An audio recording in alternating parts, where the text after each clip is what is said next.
It's gonna be May.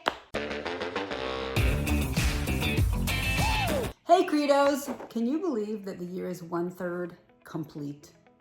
Have you completed 1/3 of the things you wanted to do this year? That's always the question, but I'm here to give some encouragement today. New Year's Day is typically when all the goal setting revs up, but I have found it better to do mid-year goals, because then when the new year comes around, I'm already motivated and encouraged because I'm not just starting at ground zero.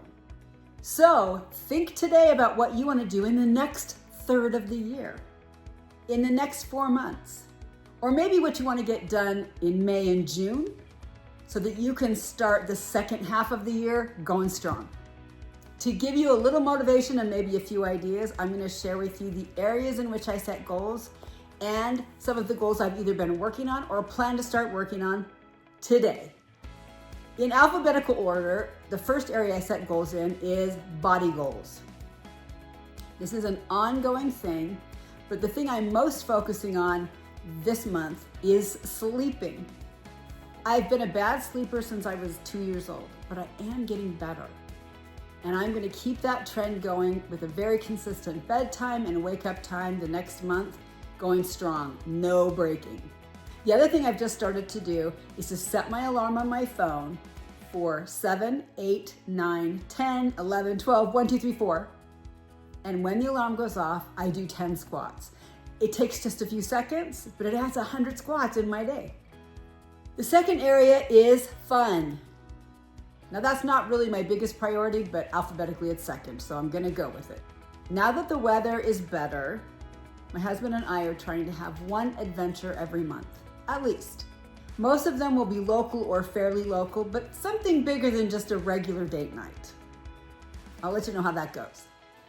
The third area of focus is good, which encompasses spirituality, charity, service, philanthropy, all those kinds of things. Doing good things. My big project in this area is that I am creating an L3C. An L3C is a low profit LLC, and it's going to be called Do More Creative. I'm doing it with 2 of my daughters and 1 of my sons, and it's going to be a film production company.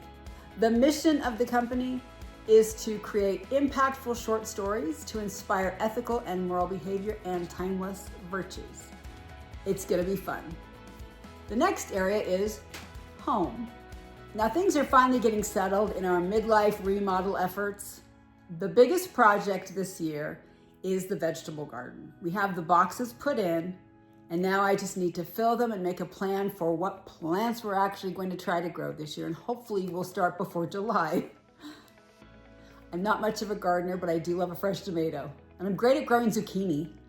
Now that it's spring, the other project is to go around the yard and find all the plants that died over the winter and to replace them appropriately. The next area of focus is love. My main goal for this is to spend quality one-on-one time with my husband every day. Now you would think that would be easy. We're almost empty nesters, our children are all adults, but I'm still in the habit of working late at night. He's an early bird, I'm a night owl, so trying to make those ships not just pass in the night sometimes can be difficult. So focus on that because I adore this man. We're also celebrating our 40th wedding anniversary, so we have to do something fun and romantic. Now, our tradition has been that every 5 years we do some kind of a big trip, but we actually took our big trip to Switzerland last summer, but we'll find something fun to do. The next area of focus is mind. Now, there are a lot of things I'm working on in this area, but the most quantifiable is that I'm trying to read 2 good quality books every month at least. And so far, I'm on track. The last area of focus alphabetically is money. Ching, ching. Now for this, I want to tell you a little story time. Both my husband and I grew up with parents born in the 20s, so they lived through the Depression. And my parents in particular were very frugal and taught me great money values. At this point, I'm 60, my husband is 65. We don't have any debt.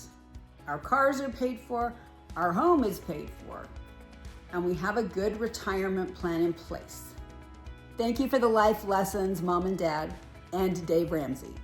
My college degree is in applied business, and my job now is as an accountant. So tracking and coordinating the money is something I like to do, and I'm pretty good at it.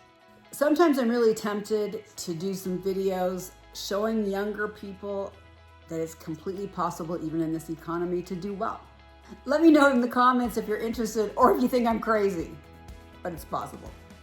Anyway, business has always been interesting to me. I graduated from college when our oldest child was 2 weeks old. And ever since then, I've been interested in business. I started my first business right after she was born. It was an electronic publishing company. And I've done multiple businesses since then. But I'm also always up for a challenge or to try something new or interesting.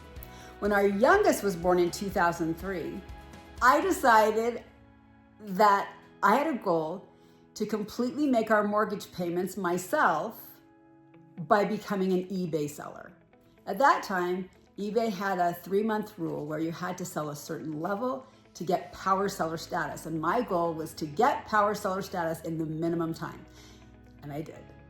And I did that for a year or so. And once the challenge was over, it wasn't that interesting. And I haven't sold on eBay in years and years. But it was fun to learn all the skills I did doing that. Another thing I did was to start blogging back in the day when blogging was very early.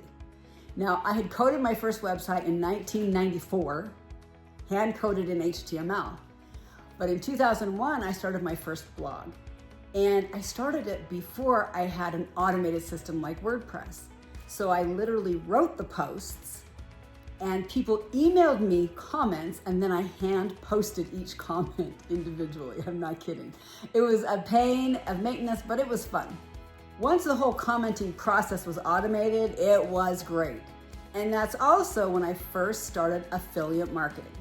I've done lots of programs, and I've been an Amazon affiliate for over 2 decades. But fairly recently, Amazon started the influencer program. Now, I don't have a huge social media following, but I thought it'd be fun to try. So I got the little notification on Instagram, and I applied, and I got in. I don't know why, I don't know how, because I don't have very many followers. But I decided it'd be a fun thing to try.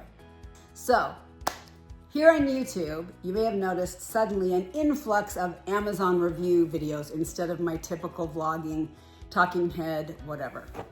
I could have started a new channel for that, but it was just part of my midlife challenge, so I thought I'd include it. So yes, now I have an Amazon influencer storefront as well as the typical affiliate program, and I post reviews there.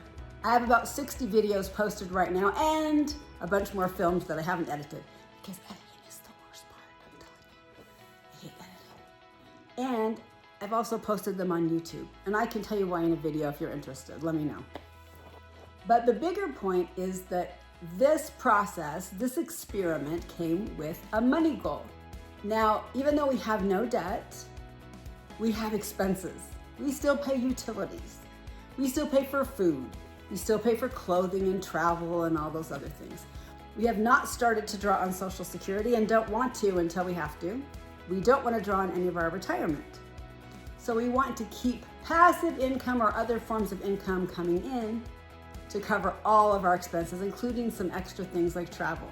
My goal with the combined influencer and affiliate programs was to make enough to pay our basic expenses so we don't have to draw on anything else. And anything else we earn can go into something maybe more fun, maybe more luxurious, maybe just sock it away in our retirement.